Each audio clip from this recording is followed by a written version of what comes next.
삼고초려라는 말이 있습니다. 삼국지에 나오는 말이죠. 유비가 제갈공명을 설득하기 위해서 3번을 찾아가서 설득했더니 제갈공명이 그 유비의 그 3번 찾아오는 것을 보고 마음을 돌이켰던 그런 이야기에서 나오는 말입니다. 그런데 저는 이 말을 굉장히 좋아합니다. 그래서 제 마음속에는 항상 이런 마음이 있는데요. 적어도 3번은 해봐야 된다. 3번도 도전하진 않고 중간에 포기하는 것은 아닌 것 같다. 그래서 3번 도전하고 그래도 안 되면 그때 포기해도 늦지 않다. 그런 마음이 제 안에 있습니다. 그러다 보니 저는요, 뭔가를 하면 일단은 3번은 도전해보고 그런 다음에 포기하든지 말든지 이렇게 하는 경향이 있습니다. 한국에서 운전면허 시험을 볼 때도 그랬는데요. 한국을 떠나오신 지 좀 오래 되셔서 잘 모르겠지만 한국에는 1종 운전면허와 2종 운전면허가 있습니다. 1종은 트럭까지 운전할 수 있는 운전면허고요. 2종은 자동차, 승용차만 운전할 수 있는 운전면허인데 근데 운전면허 딸 때 아버지가 남자는 그래도 1종은 있어야 되지 않겠냐라고 하는 말을 하셔서 제가 1종 시험에 도전했는데 이상하게 필기에만 3번 떨어졌습니다. 그러니까 시험에만 운전을 차를 몰고 간 것도 아니고 시험 테스트 보는 데만 3번을 떨어졌습니다.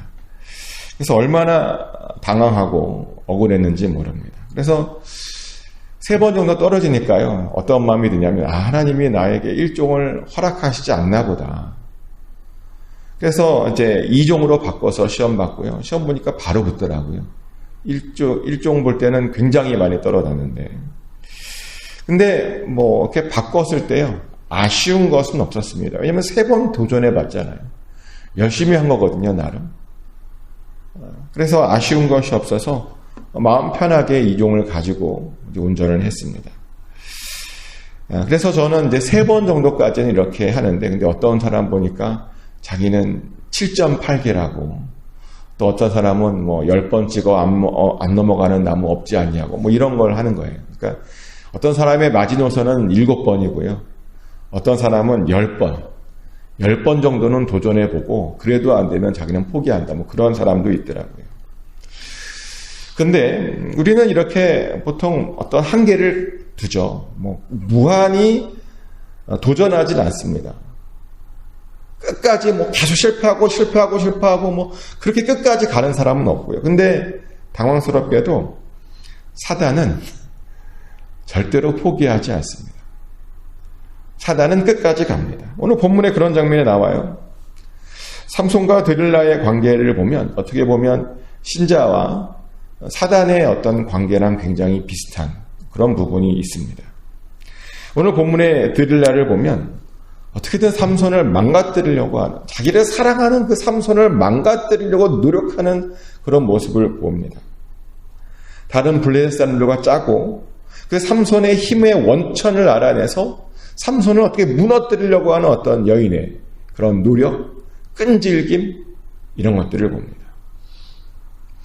제발 알려달랍니다. 왜 삼손에게 그런 괴력이 생기는지 좀 알려달랍니다. 근데 삼손이요 3번은 잘 넘어가요. 3번까지는 그 드릴라의 미혹에 절대로 흔들리지 않습니다. 드릴라의 요청에 엉뚱한 대답을 해서 그것을 잘 넘어갑니다. 근데 당황스럽고 안타깝게도 4번째는 넘어가요. 그걸 알려줬습니다. 알려줘서요. 힘도 잃고 눈도 뽑히고 노예로 끌려가게 됩니다. 그런데 솔직하게 말씀드리면 저는 이 삼손이 이해되지 않습니다. 왜냐하면 하나님의 일을 하는 사람인데 악한 의도를 보지 못했다는 거거든요.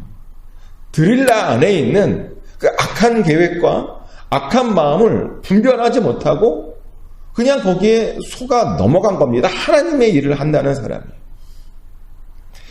삼손은 그 드릴라의 그 간교한 계획을 알아봤어야 했습니다. 그녀가 자꾸만 블레셋 군사가 왔다라고 했을 때 의심해 봤어야 했습니다. 그녀 안에서 이상한 점을 발견했어야 했습니다. 근데 그렇게 하지 못한 것 같습니다. 그래서 자기의 비밀을 알려줬죠. 유혹에 넘어가 버린 겁니다. 그런데 삼손만 이런 것이 아니라고 학자들은 이야기합니다. 의외로 많은 사람들이 악을 잘 알아보지 못하고 악에게 넘어가 버린답니다. 특별히 성공한 사람들, 소위 좀 잘 나가는 사람들이 그런 경향이 보인답니다. 몰랐는데 학자들에 따르면 성공한 사람들은 이런 생각을 주로 한대요. 자신은 악을 저질러도 된다는 생각, 성공했기 때문에. 자기는 성공했기 때문에 자신의 실수가 그렇게 크게 문제가 되지 않을 거라는 생각. 그래서요, 성공한 사람들 중에는 의외로 도덕 불감증에 걸린 사람들이 많답니다. 자신의 잘못은 절대로 들키지 않고 자신 정도는 이래도 된다라고 하는 생각을 갖고 있는 사람들이 많다는 겁니다. 심지어는요, 큰 교회에서 목회하는 사람들도 그런 생각을 한다고 이야기합니다. 큰 교회에서 목회하면 우리보다 더 도덕적이고 더 열심일 것 같은데 학자들은 아니랍니다. 의외로 도덕적 불감증에 빠져서요, 도덕적으로 큰 잘못을 저지르는 사람들이 많답니다. 실제로 종종 우리가 그런 이야기를 듣죠. 어떤 큰 교회 목사가 타락했다는 이야기, 어떤 큰 교회 장로가 타락했다는 이야기를 우리가 종종 듣습니다. 너무 이제 흔한 말이 되어서요, 이제 별로 우리가 놀라지도 않습니다. 근데 우리는요, 내가 성공했다고 생각할수록 나는 괜찮을 거다라고 하는 생각을 절대로 하지 말아야 됩니다. 성공할수록 나는 이런 짓을 해도 되겠지, 나는 안 들킬 거야 라고 하는 생각을 하지 말아야 됩니다. 나 정도 성공했으면 사람들이 봐줄 거야, 하나님께서 봐줄 거야 라고 하는 생각을 절대로 하지 말아야 된다는 겁니다. 근데 이런 이야기를 했더니 어떤 분이 또 이런 말씀 하시더라고요. 아휴, 자신은 아무리 봐도 크게 성공할 것 같지 않아서 이런 이야기들이 별로 와닿지 않는다고. 자기는 이미 글렀다고. 그런데요, 성공한 사람들에게는 그런 유혹이 있는데 일반 우리들에게는 또 다른 유혹이 있어요. 사실 삼손의 유혹도 성공한 사람의 유혹, 그런 실패이기도 하지만 일반적인 우리의 실패 이야기이기도 합니다. 보통의 삶을 사는 우리들의 가장 큰 문제는 너무 가까운 사람들을 깊게 믿는다는 겁니다. 나랑 가까우니까 이 사람은 괜찮겠지? 나한테 잘해주니까 이 사람은 좋은 사람이야 라고 우리가 너무 쉽게 믿어주는 것이랍니다. 그래서 배신을 당하죠. 배신이요, 가까운 사람에게 당하는 겁니다. 친한 사람에게 당하는 겁니다.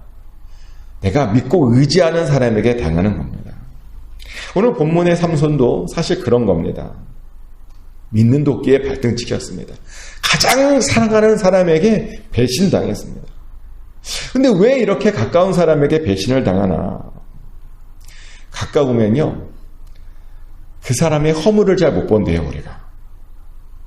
가까우면 그 사람의 이상함을 이렇게 잘 보지 못한대요. 가까우면 팥으로 메주를 쏜다 그래도 믿게 된대요, 우리가. 그래서 사기를 당하는 거죠. 자꾸만 너무 가깝다 보니 사기를 당하는 겁니다. 그래서 우리가 사실은 가까운 사람을 조심해야 됩니다. 가까우면 분별력이 떨어질 수 있습니다. 실제로 너무 가까워서 분별력이 떨어져서 너무 믿어서 실패한 삶을 살게 된 이야기들이 꽤 성경에도 많이 나옵니다. 사무엘상에 엘리 제사장 이야기가 나오잖아요. 엘리 제사장의 가장 큰 문제는 자신의 아들을 너무 믿었다는 겁니다. 아들이 온갖 나쁜 짓을 하고 돌아다녔잖아요. 그래서 사람들이 막 아들을 욕해요. 아들이 이상한 짓 하고 다닌다. 근데 아버지가 믿지를 않아요. 아버지가요, 아들하고 너무 가깝다 보니까 아들을 더 믿어준 겁니다. 그래서 아들을 고치고 훈계했어야 되는데 아들을 너무 믿다 보니 훈계하지 못해가지고요, 아들은 아들대로 타락하고 또 아들들의 그 방치된 악에 자기도 전염되어서 결국은 잘못된 삶을 살게 되죠. 그래서 결국 그 엘리 제사장 가문이 심판을 당하지 않습니까? 가까운 아들 믿었던 것밖에 없었는데요. 심판당했다는 겁니다. 삼손도 그랬습니다. 하필 사랑하는 여자가 드릴라였습니다. 자신을 속여서 팔아넘기려고 하는 그 여자를 사랑했습니다. 그러다 보니 그 드릴라의 그 간교한 계획을 알아보지 못했고요. 그 비밀을 알려주었습니다. 사실 삼손도 보니까 고민을 많이 했어요. 실제로 네 번째 유혹을 당할 때는 삼손이 얼마나 고민을 했던지 마음이 번뇌해서 죽을 지경이 되었다라고까지 고백을 합니다. 얼마나 가까운 사람이 막 가스라이팅을 했는지 마음이 괴로워서 죽을 지경이 되었다라고 이야기합니다. 네, 이렇게 가스라이팅을 한다니까요.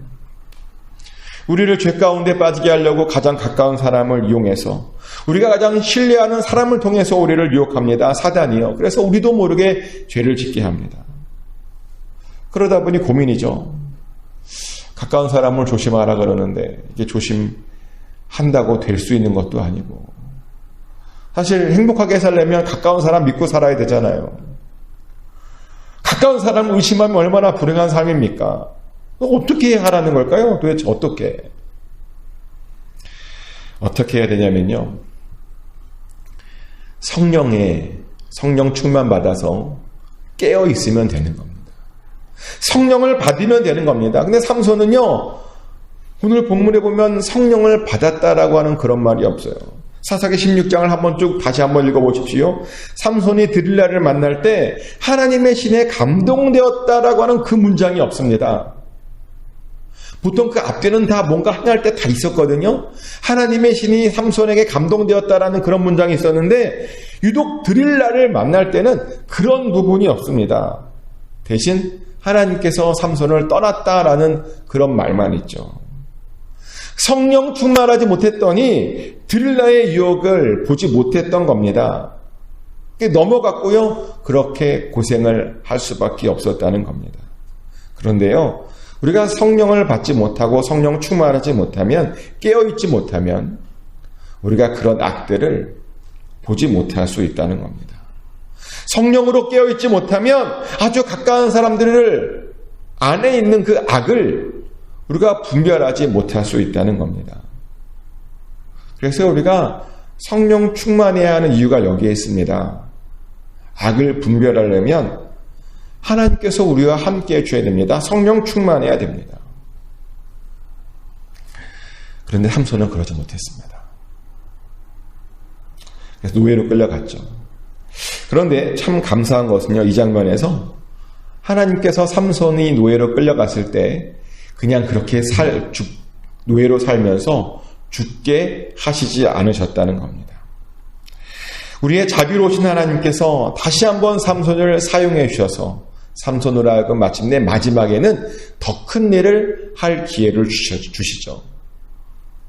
마침 삼손이 블레셋 방백들을 포함해서 3,000명이 모여있는 어떤 그런 곳에 제주를 부리라고 끌려가게 됩니다. 근데 생각해 보니까 이 기둥을 무너뜨리면 거기에 모여있는 사람들을 다 죽일 수 있어 보였습니다. 그래서 삼손이 마지막으로 하나님께 기도를 해요. 다시 한번 힘을 주셔서 블레셋 원수를 단번에 갚게 해달라고 간절히 기도했습니다. 하나님께 쓰임받게 해달라고 마지막으로 자신의 잘못을 회개하고 쓰임받게 해달라고 그렇게 기도했습니다. 그랬더니 정말 하나님의 은혜로 삼손에게 다시 힘이 생겼고요. 그래서 그 집의 기둥을 무너뜨림으로 뭐라고 성경에서 말하냐면 삼손이 평소에 죽였던 블레셋 사람의 수보다 죽어가면서 죽인 사람들의 수가 훨씬 더 많았다. 삼손의 마지막이 또 그렇게 하나님께 쓰임받았다라고 이야기를 합니다. 하나님께 삼손에게 마지막에 다시 회복할 수 있는 기회를 주신 것입니다. 그런데 하나님은요, 삼손에게만 주시지 않습니다. 우리들에게도 주십니다. 우리가 우리의 죄로 실패했을 때 그냥 그 자리에 있게 하지 않으십니다. 다시 기회를 주시고 다시 하나님께 영광 돌릴 수 있는 기회를 또 주십니다. 성령을 주십니다. 그래서 마침내 더 큰 일을 우리도 하게 해 주십니다. 그러다 보니 사람들이 그런 말을 하잖아요. 끝날 때까지 끝난 게 아니다. 우리 인생이 끝날 때까지 끝난 게 아닙니다. 우리가요, 기도하면 더 크게 쓰임받을 수 있습니다. 우리가 정신 차리면 마지막에 더 크게 하나님께 영광 돌릴 수 있다는 겁니다. 그래서 마지막까지 우리가 항상 민감하게 성령 충만해야 됩니다. 실패했다고 가만히 있으면 안 됩니다. 어렵다고 가만히 있으면 안 됩니다.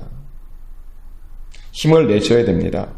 다시 일어나셔야 됩니다. 그리고 하나님의 그 힘을 사모함으로 하나님의 영광을 위해서 살겠다고 끝까지 이 길을 달려가야 됩니다.